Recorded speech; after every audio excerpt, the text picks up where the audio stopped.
All right. Good morning.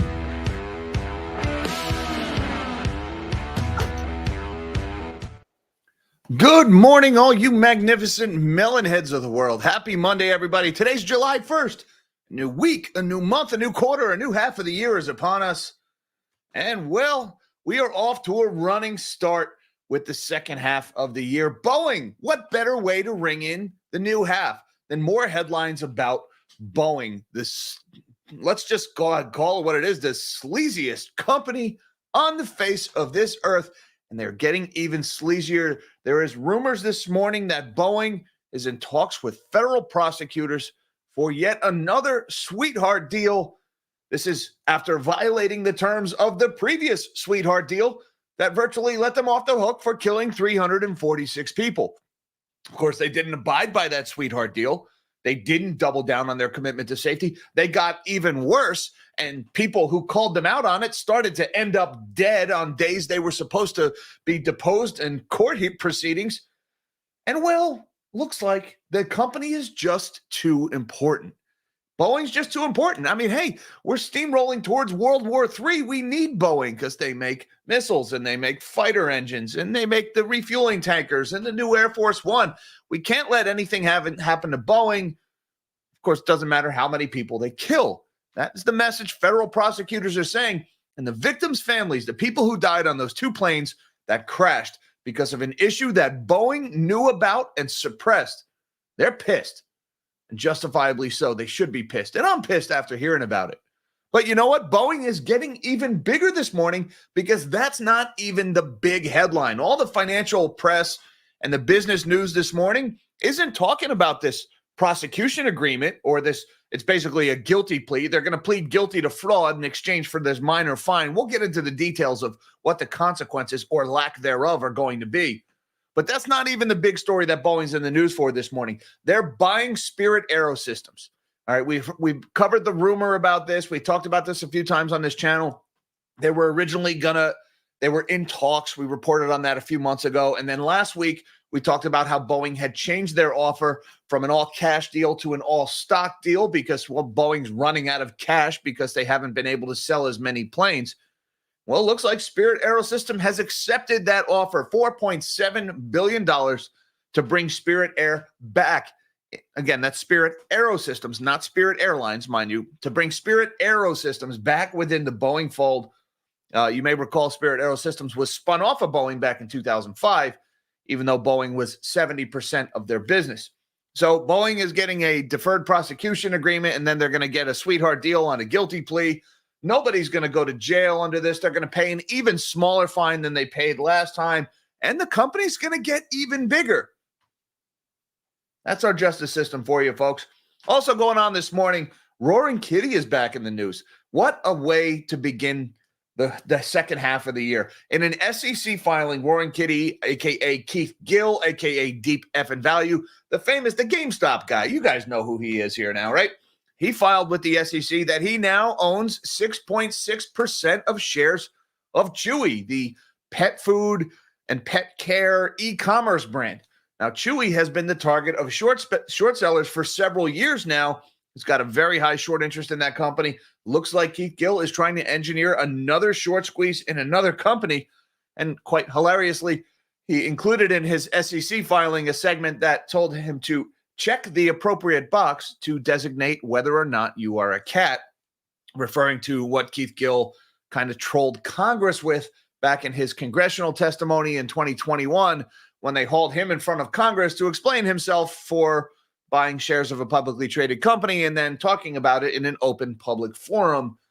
I guess they were trying to make Keith Gill out to be the bad guy. Look, I don't think Keith Gill is the bad guy here. He's just kind of he's a knucklehead who made a mess of the financial system. Let's just put it that way. He's moving on from GameStop, although he still owns a massive position in GameStop, 9 million shares as of the last posting.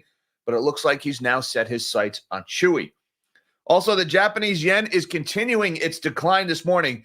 At the last I checked, 161.33 yen to make $1 US. The Japanese currency is in free fall. It's been that way for a while now. It's been falling all year. mainly because of the big gap, the arbitrage opportunity between interest rates in Japan and interest rates in the West, namely the United States.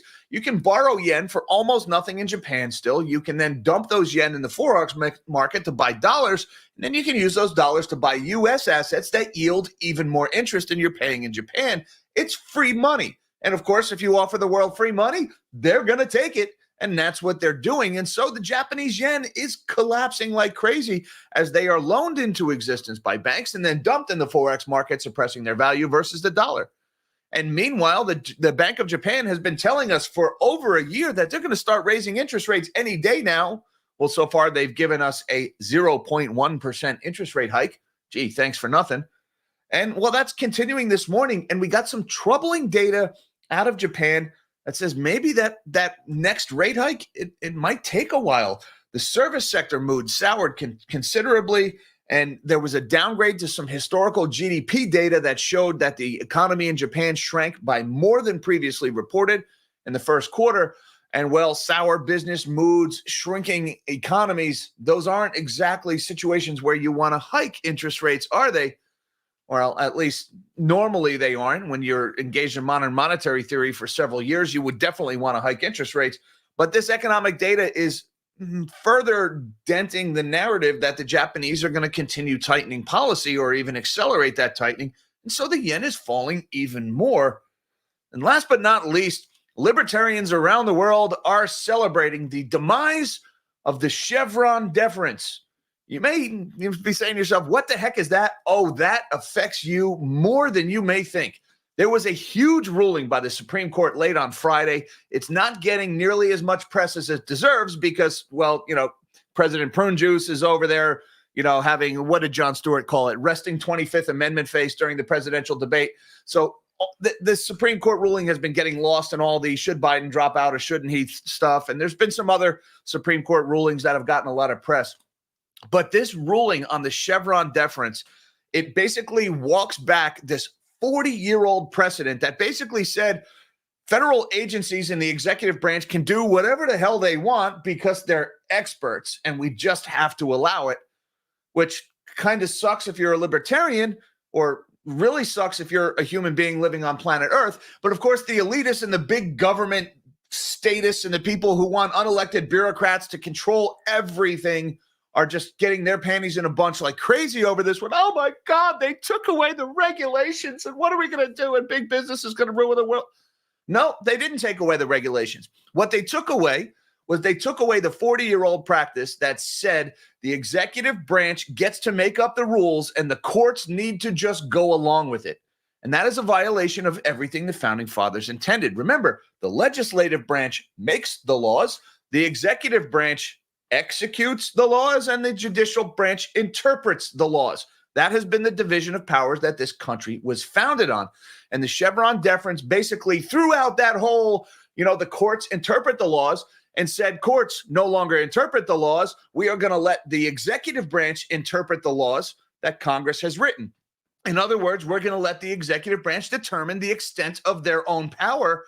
And in a shocking turn of events, the executive branch used that to seize even more power for itself. It's amazing. It's like when you let power-hungry individuals help themselves to more power, they do it.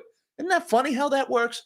Well, the Supreme Court threw out that 40-year-old god-awful ruling and said, no, courts have discretion. It is your job, federal courts, to interpret whether federal regulators have overstepped the authority that Congress has delegated them. In other words, Congress writes the laws. Executive branch carries out the laws. The judicial branch interprets them just the way the founders intended. And of course, that will have overarching everything from environmental policy to financial policy to energy policy.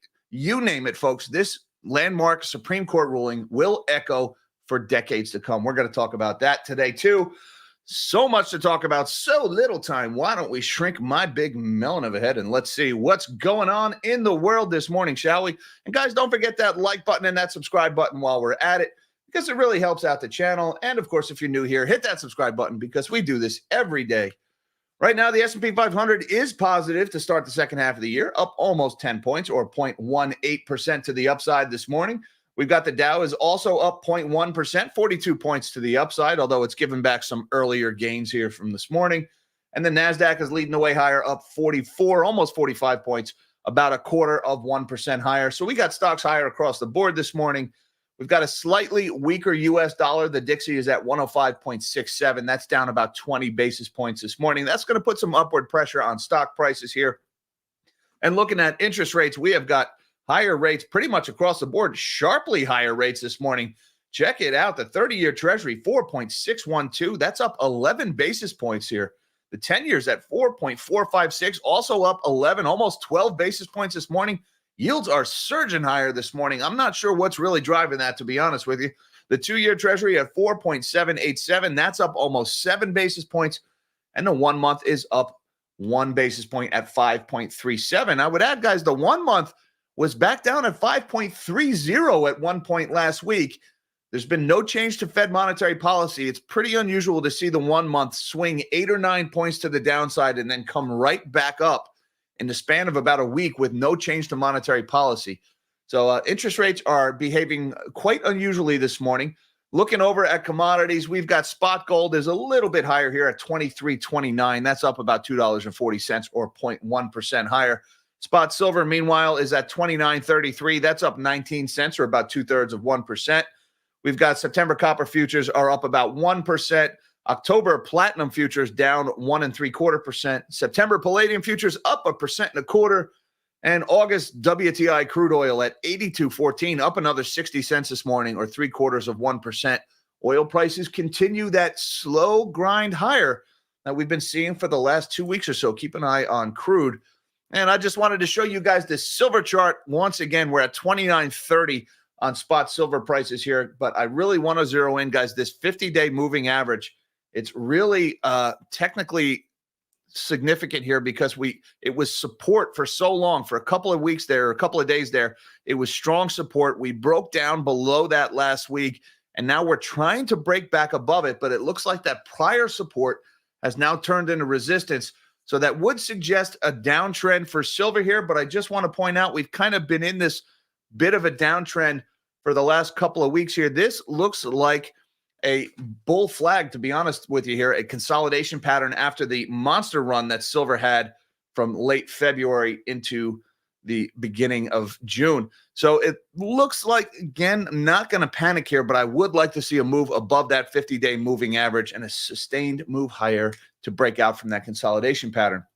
Bitcoin, meanwhile, is looking a little better this morning, up about $38 on Coinbase, trading at $62,711. It had a pretty good weekend. We were down threatening that 5 handle. We actually broke below 60,000 for a little while back on the 24th of June. Moved a little bit higher since then, and then we had a couple of green candles over the weekend. So Bitcoin is looking pretty good here this morning. But let's get into the main story here this morning, the one that really is grinding my gears. U.S. to criminally charge Boeing and seek guilty plea, sources say. And the headline makes it seem like, yeah, we're sticking it to this greedy company that's killing people for profit. And yeah, it's a very strongly worded headline. But as always, the devil is in the details. And, well, when you get into the details, well, the details suck. Let me just put it that way. U.S. Justice Department will criminally charge Boeing with fraud over 2 fatal crashes and ask the plane maker to plead guilty or face a trial. 2 people familiar with the matter said on Sunday. The Justice Department planned to formally offer a plea agreement to Boeing later in the day, which includes a financial penalty and imposition of an independent monitor to audit the company's safety and compliance practices for 3 years. Oh, an independent monitor to audit safety and compliance practices. Gee, if only we had a federal agency whose job it already was to do. Oh, that's right. The FAA already does that, don't they? Doesn't the FAA monitor aviation safety? So we're going to appoint another little Boeing-specific mini FAA. We're going to have a couple of guys with pocket protectors. They're going to be very intrusive, hanging around Boeing's office for 3 years. And what? If they find something, are we going to give them another slap on the wrist? Anyway, but I digress. Let's move on a little bit because the agreement had shielded Boeing from prosecution over the 2018 and 2019 fatal crashes. That's the fatal crashes that were caused by this new anti-stall system that was installed in the 737 MAX. That anti-stall system was created an environment where pilots, if they weren't properly trained, could make errors that would just cause the plane to fall out of the sky. And Boeing knew that pilot training was necessary, but decided it was going to be too expensive And so they buried all the studies and all the information that suggested this anti-stall system was a risk. That is until after a second plane crash, killing a total of 346 people. Then they admitted there was a problem. Boeing has previously said that it honored the terms of the settlement and formally told prosecutors it disagrees with the finding that it violated the agreement. Now, this new proposed agreement includes a $487.2 million financial penalty, only half of which Boeing would actually be required to pay. That is because prosecutors are giving the company credit for a payment it made as part of the previous settlement related to the fatal crashes of the Lion Air and Ethiopian Airlines flights. The penalty is the maximum legally allowed for the charge. Boeing could also likely be forced to pay restitution under the proposal's terms, the amount of which will be at the judge's discretion, the sources said. So we've got no numbers there, how much money they're going to have to pay to their victims. The offer also contemplates subjecting Boeing to 3 years of probation, as in nobody's going to jail, no criminal prosecutions whatsoever for any individuals who made the decisions that led to the deaths of these 346 people. The plea deal would also require Boeing's board to meet with the victims' relatives. Oh, a meeting. Oh, my God. Way to stick it to them. They have to go to a meeting. Victims' relatives expressed anger toward Justice Department officials during the call, viewing the proposed plea deal as failing to hold Boeing accountable for the fatal crashes, said Aaron Applebaum, one of the lawyers representing victims' families. Family members wanted the company to face additional charges and stiffer financial consequences, she said. The 737 MAX families vigorously opposed the shameful new sweetheart deal between Boeing and the Department of Justice, said Applebaum. She called the proposed plea agreement's financial penalty negligible and said victims' families will oppose the deal in court. So Boeing is getting off with one half of a $487 million fine, which is a drop in the bucket for a company this size. And, well, Boeing has plenty of money to go out and pay $4.7 billion for Spirit Aerosystems, because that one is back in the news today. We've been talking about this one for a while. Boeing said Monday that it will buy back its struggling fuselage maker Spirit Aerosystems in an all-stock deal that the plane maker has said will improve safety and quality control. It said it agreed to pay $37.25 a share in Boeing stock for Spirit, giving the aerospace company an equity value of $4.7 billion. Including Spirit's debt, the deal has a transaction value of $8.3 billion, Boeing said. Spirit shares closed Friday at $32.87 a share, giving it a market cap of about $3.8 billion. So Spirit Aerosystems is the outfit that actually makes the fuselage. I believe they were the company that was responsible for that blowout panel on the Alaskan Air flights that caused the door to blow out. Of course, Boeing was also responsible for that because ultimately they're the ones who put out the planes. And, well, if you own Spirit Aerosystems stock, you're going to make money on this deal. Company gets even bigger. Boeing in March disclosed that it was in talks to acquire the Wichita, Kansas-based company weeks after a fuselage panel blew out midair from a nearly new Boeing 737 MAX 9 on Alaskan Airlines flight, sparking a fresh crisis for Boeing. Spirit makes the fuselages for the 737 and other parts, including sections of Boeing's 787 Dreamliner. There's been plenty of problems with those as well. In 2005, Boeing spun off operations in Kansas and Oklahoma that became the present-day Spirit Aerosystems. Boeing accounted for about 70% of Spirit's revenue last year, while roughly a quarter came from making parts for Boeing's main rival Airbus, according to the securities filing. So with all this news this morning, what do you think is going on with Boeing stock? Well, a whole bunch of nothing. Boeing stock is down $1.21 or 0.66%. The company is going to be charged with fraud, and they're in plea deal negotiations right now, and the stock is down a little more than 0.5% of 1%. If the stock's reaction doesn't tell you everything you need to know about this plea deal, well, can't help you. Spirit Aerosystems is up 4.29%, meanwhile, trading at $34.28. That's up $1.41 on that news of the takeout offer being accepted. Moving on this morning, we've got Chewy shares rally 20% after SEC filing reveals Roaring Kitty Keith Gill has a 6.6% stake. And there's Roaring Kitty on his big, much-anticipated live stream return that we talked about a couple of weeks ago. Shares of Chewy popped in pre-market trading Monday after a Securities and Exchange filing showed meme stock trader Roaring Kitty took a stake in the pet food e-commerce retailer. The filing showed Roaring Kitty, whose legal name is Keith Gill, bought just over 9 million shares, amounting to a 6.6% stake in the company. That makes him the third biggest Chewy shareholder, according to FactSet. Based on Friday's close, that stake is valued at more than $245 million. I guess we know what he did with the profits that were left over from those GameStop options that he was forced to sell just a few days ago. Now, the stock was up more than 20% before the bell. That was the highs. It's come down a little bit ever since. The SEC filing also included a section that read, check the appropriate box to designate whether you're a cat. There was an X next to a response that read, I am not a cat. This line was included in Gill's statement in the series of congressional hearings about 2021's GameStop trading mania. It's amazing that CNBC will use the word mania to describe GameStop, but not to describe what's going on in artificial intelligence. That's kind of interesting. But here is the screenshot shown on screen from the SEC filing.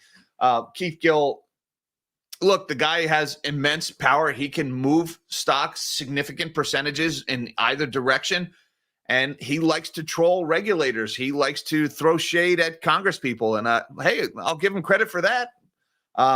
Now, that's where my credit stops. I'm not about to chase him into Chewy stock.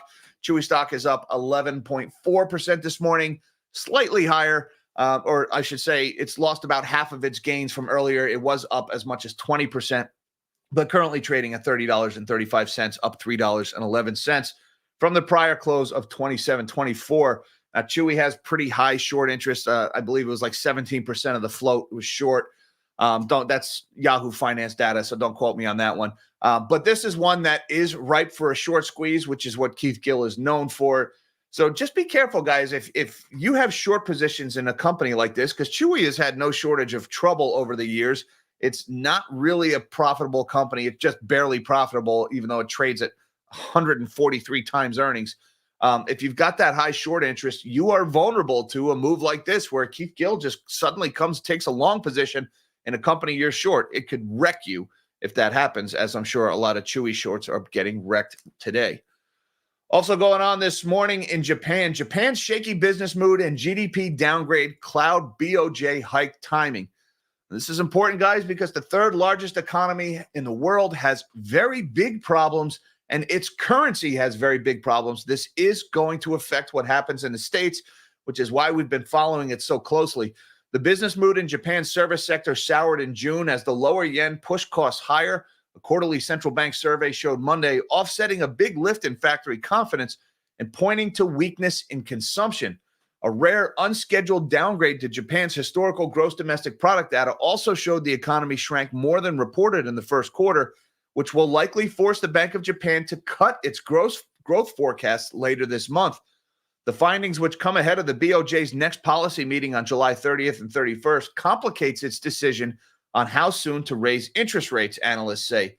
The improvement in business sentiment may have peaked, particularly for non-manufacturers. This data doesn't necessarily help the BOJ make the case for an early rate hike, said Toru Suhiru, chief economist at Daiwa Securities. An early rate hike, their interest rate is nothing, and it's been that or negative for years.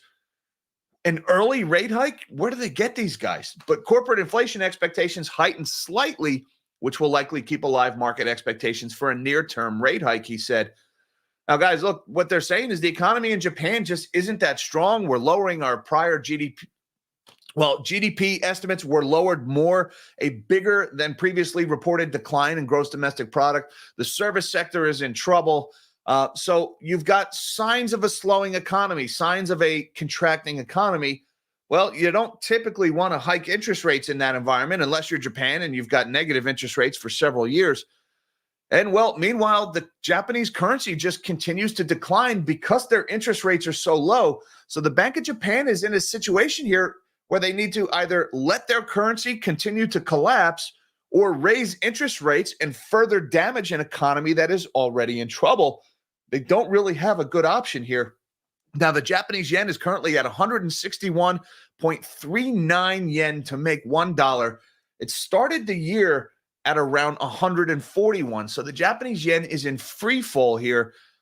We're expecting some intervention. Now, we got some, there was a lot of people were saying Japanese finance ministry, don't intervene in Forex markets. We're going to get this PCE inflation report from the United States. That was last Friday. and it's going to come in lower than expected, and you won't need to intervene in your Forex market. Well, the U.S. got PCE on Friday. We talked about it in my Friday live stream. And, well, PCE came in exactly as expected. So the yen didn't get the relief it was hoping from U.S. inflation data. So the yen has resumed its decline. Now, back here, this was the last time that the Japanese finance ministry intervened, and they started dumping their U.S. dollars in order to buy their Japanese yen to try to prop up the currency. It had a temporary effect of lowering the USD to JPY chart. And by lowering, I mean that strengthened the yen a little bit. But you can see as soon as the Japanese finance ministry let off the brakes, well, this just continued. And so the yen is in free fall, and it's going to continue falling as long as they keep these interest rates so low.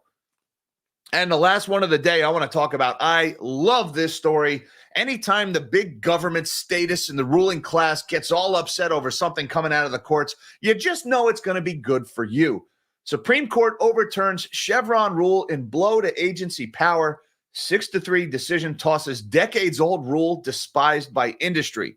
In other words, big government bureaucrats need to follow the law, and the courts need to keep them in check. That is what the Supreme Court just said. A divided U.S. Supreme Court threw out a decades-old legal doctrine that empowered federal regulators to interpret unclear laws, issuing a blockbuster ruling that will constrain environmental, consumer, and financial watchdog agencies. The 6-3 decision raises new questions about longstanding rules and puts more of the onus on Congress to directly tackle policy issues with new laws. It gives judges a broader mandate to rein in regulators when they exceed their authority.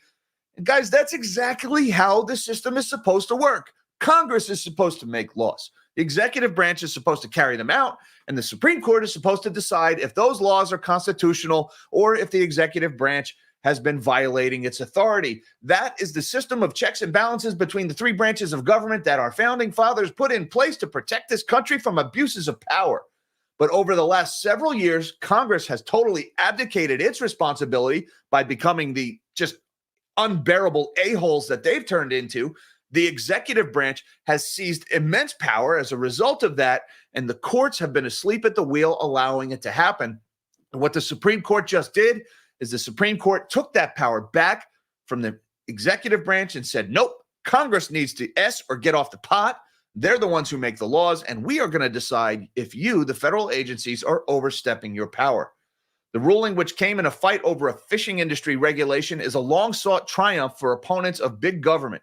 The court overturned Chevron v. Natural Resources Defense Council, a 1984 ruling that Democratic administrations had used as a legal building block for new regulations. The majority said that Chevron decision improperly transferred the power to interpret the law from the judiciary to federal agencies.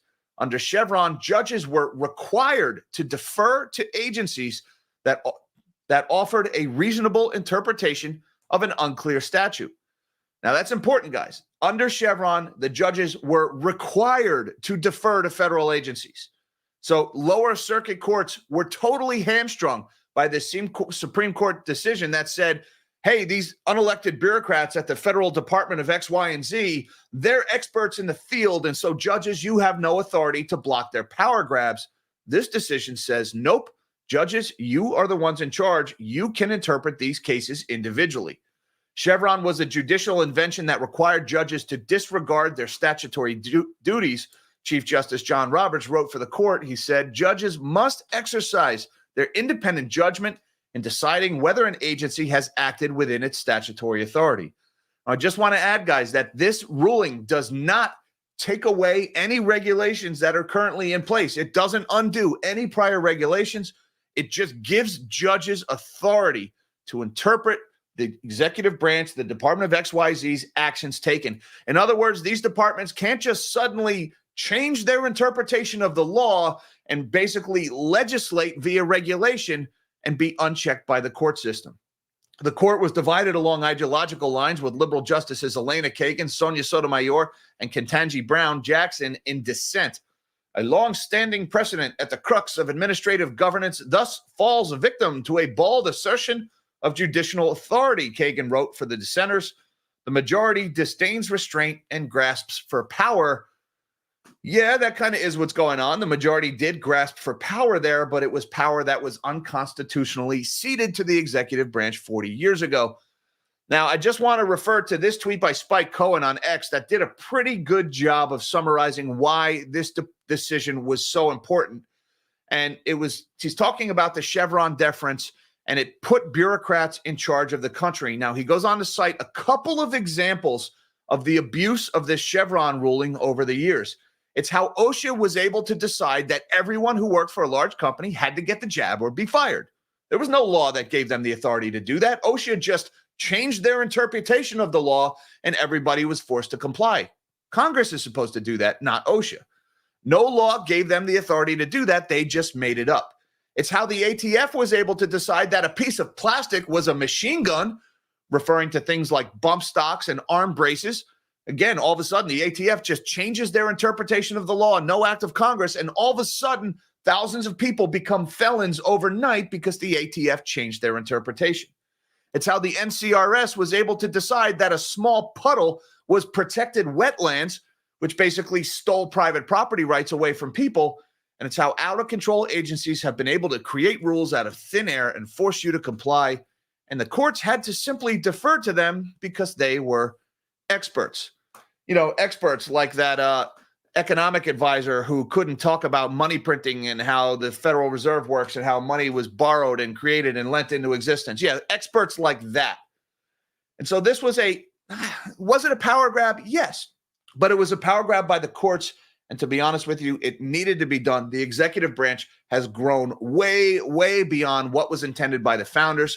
Congress has abdicated their authority to make laws. Both of those need to change, and the court is stepping in and saying, nope, if you guys want to change this piece of plastic to make something a machine gun, Congress needs to pass a law. And if Congress doesn't pass a law, the executive branch doesn't get to do whatever they want. That's the way this thing was intended. And of course, all the big government people are just melting down over this decision. Well, my heart weeps for you. Let me just say, no sarcasm. And I just want to say thank you very much to Mr. Metal Seer, who says, Keith Gill has been sued, right? Oh, I'm sure Keith Gill has been sued left and right. I'm not aware of any specific case against Keith Gill. So no, Metal Seer, I'm not aware that Keith Gill has been sued, although I am not at all surprised.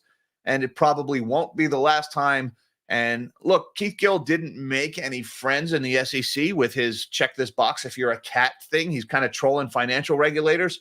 So he's asking for it here. He may regret doing that. Again, I think it's hilarious. And I think the SEC is a joke. And the fact that they would go after somebody like Keith Gill and then leave this AI mania that has been engineered by Wall Street totally untouched and allow them to do what they do shows what a toothless, inept, and corrupt organization the SEC is. But Keith is probably going to land on the wrong side of them if he's not careful.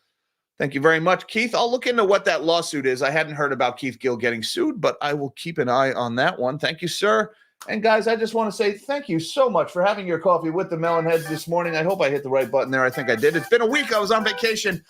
Thank you to my channel members and magnanimous Melonheads on Patreon and YouTube. I appreciate that very much, guys. I got links down below should you feel so inclined. Also, hi, Mom. Hi, Dad. I love you guys. Everybody, until next time, live small and dream big.